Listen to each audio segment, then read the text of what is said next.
Le programme Esprit français va bientôt déménager. À partir du 1er janvier 2023, toutes mes interviews seront diffusées sur la nouvelle chaîne Esprit français NDD. Cliquez sur le lien qui se trouve sous cette vidéo afin de vous abonner, sans plus attendre. En fait, il y a environ 25 000 enfants qui ont été injectés entre mai 2021 et décembre 2021 avec des doses adultes, puisque les doses pédiatriques n'existaient pas encore. Et personne n'en parle.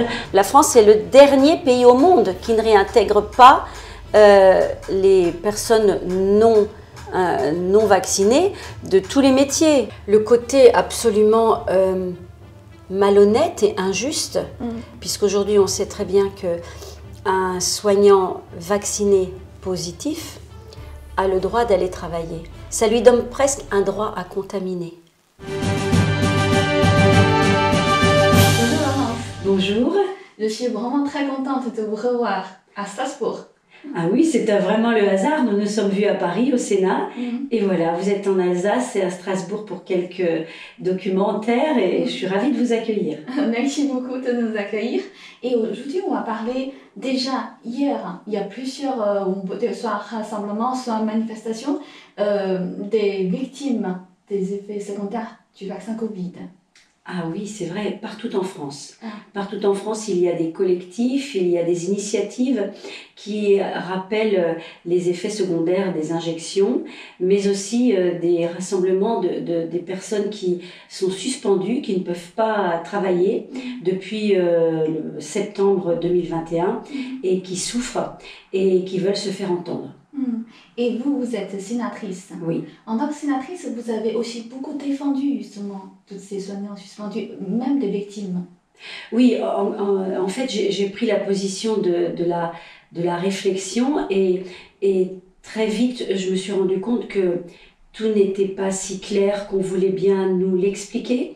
Et que lorsqu'on avait un avis différent et qu'on demandait plus d'informations, très rapidement la censure, la manipulation ont fait que ça a construit un doute. J'ai rencontré des chercheurs, des médecins et des personnes qui ont un avis critique sur cette injection de masse qui a été organisée, et c'est surtout l'arrivée du pass sanitaire, du pass vaccinal qui ont heurté ma vision de la vie en société. Et vous avez justement posé la question au Sénat un ministre cette année-là, février, c'est ça, hein, oui. Sur les effets secondaires pour les adolescents. Oui, oui. Qui sont des effets secondaires. Voilà, et puis j'ai demandé à ce que ces effets secondaires soient enregistrés, comptabilisés, fassent l'objet de statistiques et d'un suivi particulier, mais je n'ai toujours pas de réponse. Et surtout, j'ai questionné sur les jeunes enfants qui ont été vaccinés avec des doses adultes. En fait, il y a environ 25 000 enfants qui ont été injectés entre mai 2021 et décembre 2021 avec des doses adultes, puisque les doses pédiatriques n'existaient pas encore. Et personne n'en parle, on essaye de mettre une couverture là-dessus, mais ces enfants-là, il faudrait suivre leur état de santé d'une façon très très précise, parce qu'ils n'avaient pas à être injectés, c'est une faute. Ils n'avaient pas à recevoir des doses adultes. Il y a même des enfants de moins de 5 ans qui ont reçu ces injections. Là, ça me paraît vraiment très grave. C'est-à-dire qu'il y a 25 000 enfants qui sont vaccinés, mais avec des doses qui n'est pas adaptées. Non, exactement. Et c'est la vérité. Mais on n'en parle pas, parce que c'est une faute. Ça relève du pénal. Mais est-ce qu'il y a des conséquences graves pour ces enfants? Nous ne le savons pas, puisque personne ne les suit et ne communique. Nous ne le savons pas. Il faudrait identifier ces enfants et les suivre et voir réellement quelles peuvent être les conséquences. Quel est leur état de santé. Et est-ce que maintenant, il y a certains effets secondaires, c'est déjà reconnu ou pas? Dans la globalité et dans la population, bien sûr, les effets secondaires, notamment sur les menstruations, sur les désordres féminins. Enfin, la NSM commence à les reconnaître, mais il y en a bien d'autres. Les zonas, les myocardites, les accidents cardiaques, les paralysies, les maladies neurologiques. Alors là, moi, je ne suis pas médecin, c'est pas mon rôle, mais en tout cas, bien sûr, beaucoup de médecins rapportent les désordres de santé de leurs patients. Et Sénat a lancé une enquête pour ces effets secondaires. Exactement, mais qui a été pour le moment arrêtée. On attend la suite, mais pour le moment, on dit qu'il n'y a pas de raison de continuer. Qu'elle est en pause, cette enquête. Et nous demandons bien sûr à ce qu'elle soit reprise, puisqu'il y a eu un rapport qui n'est pas définitif et qui appelle un rapport définitif. Mais il y a eu des élections entre-temps, les élections législatives, donc le président de cet office parlementaire a changé. Et il n'y a pas, le travail n'a pas repris. Et les auditions n'ont pas reprise. Et c'est prévu de reprendre ou pas? Elles devraient, mais nous n'avons aucune information. Je sais que les associations, que les gens qui ont été auditionnés attendent que cette enquête reprenne, mais ce n'est pas le cas pour le moment.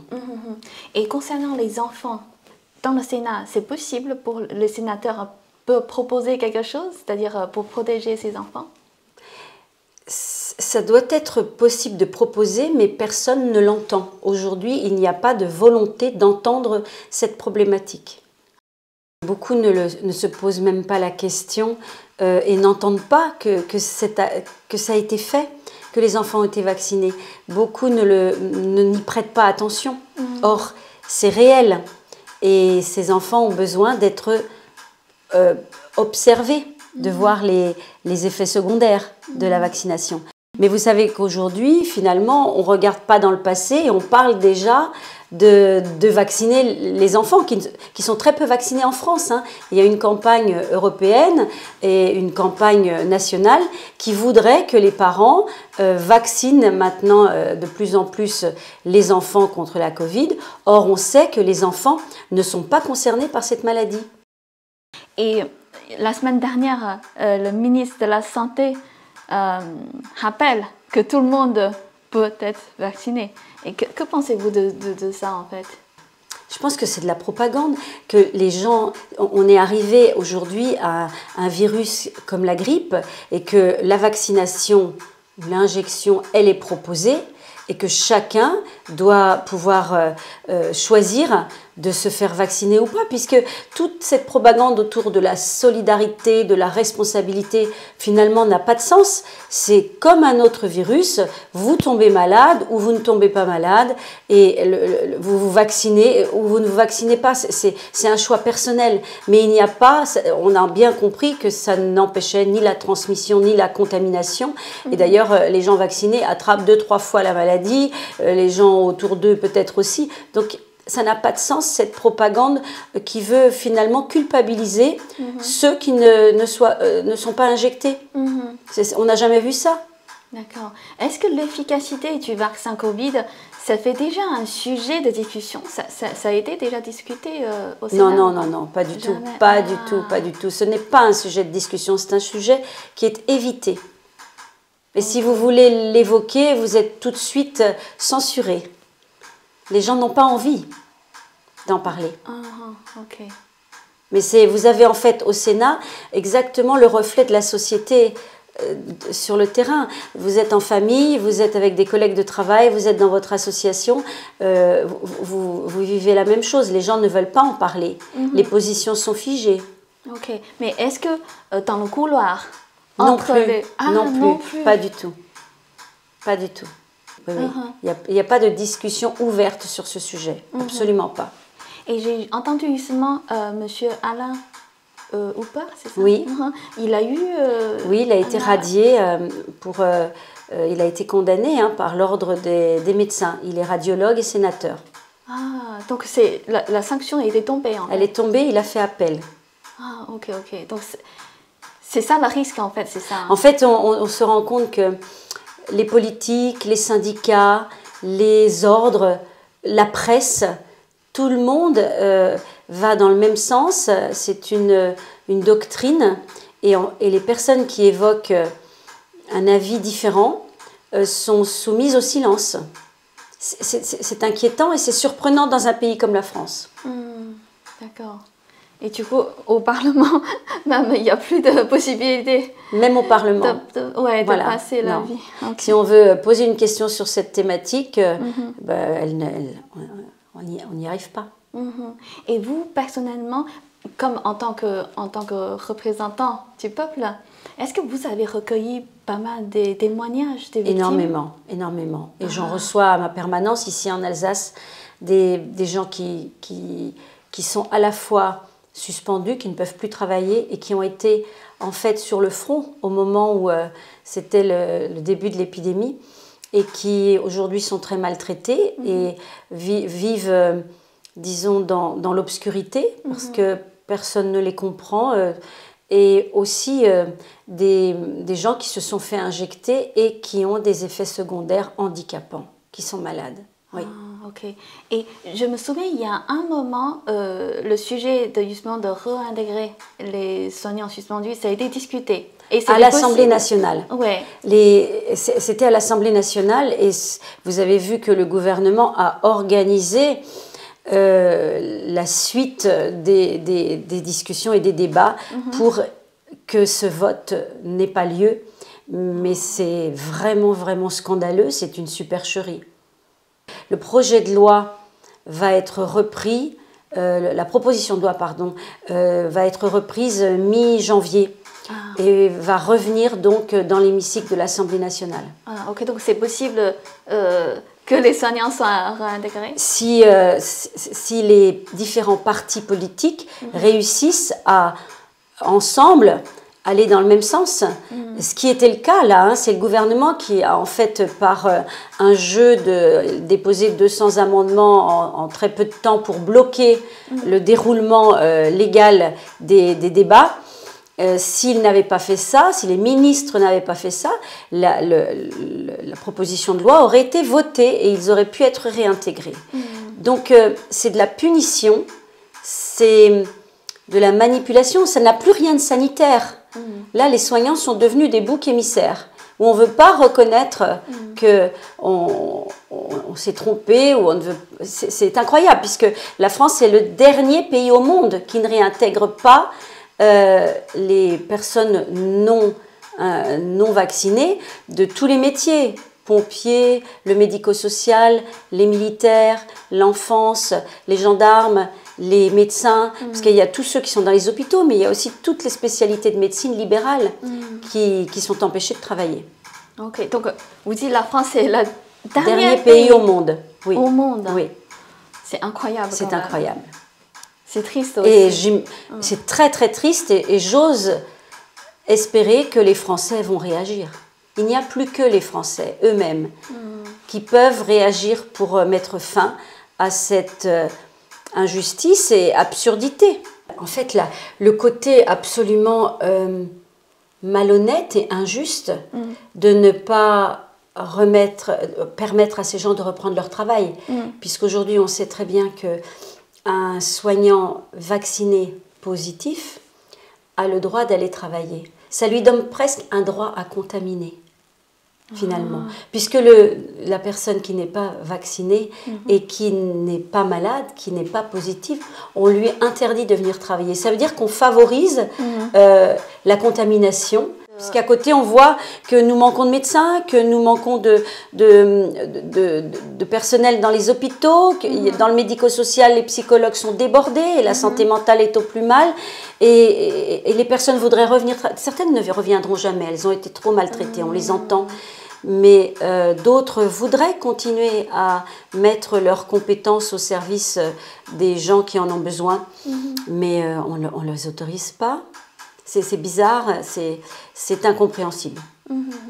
Et en France, les soignants concernés, c'est 15 000, c'est ou plus? Alors, il y a certainement autant de personnes, mais en plus, le message gouvernemental, c'est mais en fait, ils ne sont pas nombreux, c'est que quelques irréductibles petits Gaulois. Ce n'est pas vrai, ce n'est pas vrai. Regardez, là, il vient d'avoir 30 heures de doctoton organisé, et vous avez toutes les 10 minutes le témoignage de quelqu'un qui ne peut plus travailler.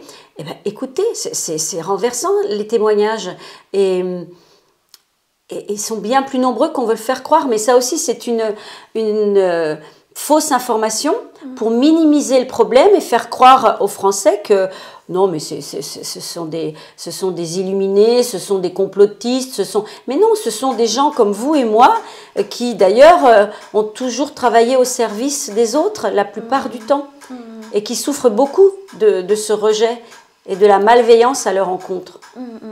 Et à part de ça, parce que la semaine dernière, le 5 décembre, le Sénat a adopté un amendement sur on peut dire, la transparence des cabinets de conseil, comme oui. les McKinsey. Oui.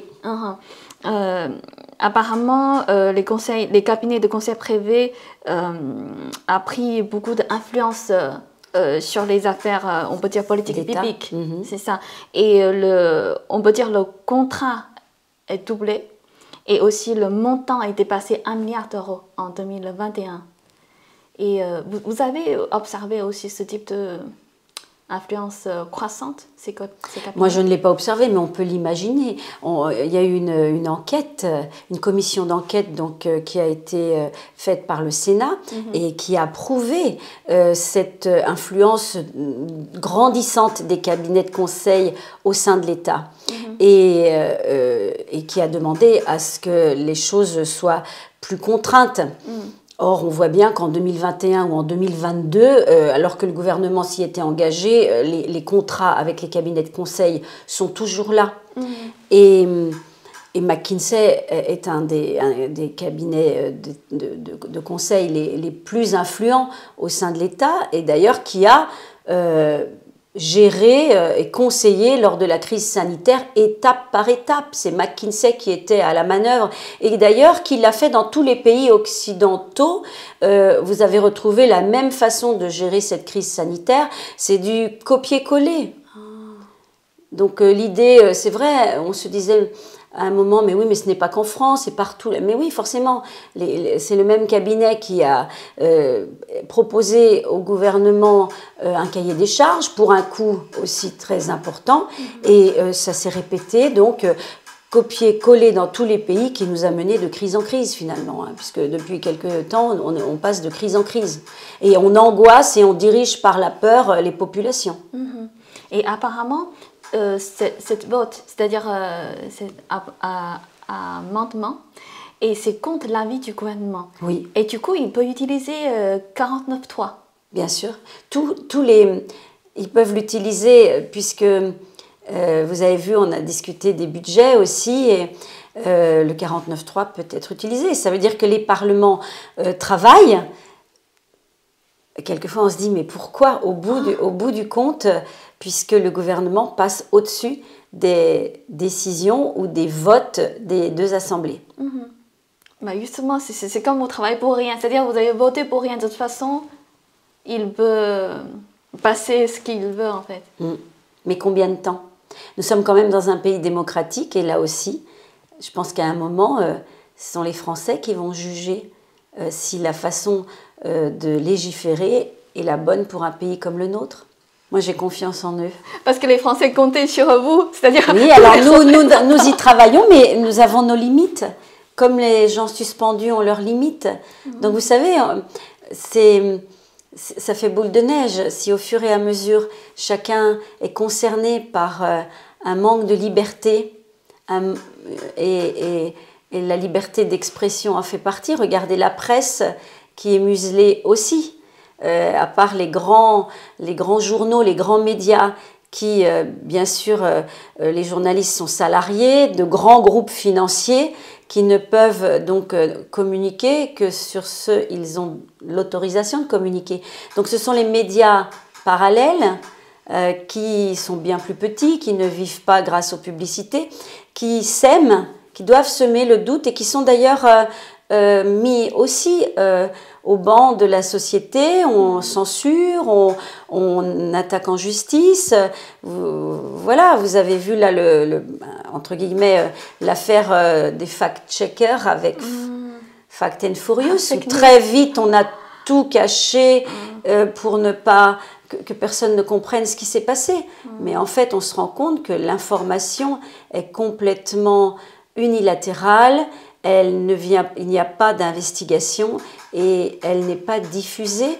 Moi, mon message, ce serait de dire aux parents de ne pas sombrer dans la peur qu'on veut diffuser, de garder leur droit parental et de décider pour le corps et l'esprit de leurs enfants.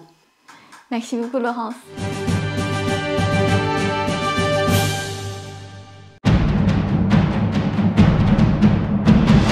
Un spectacle qui compte vraiment. Pour chacun d'entre nous.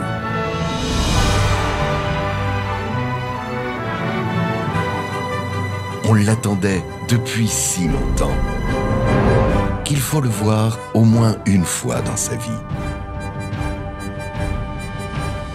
Réservez vos billets dès maintenant sur shenyun.com.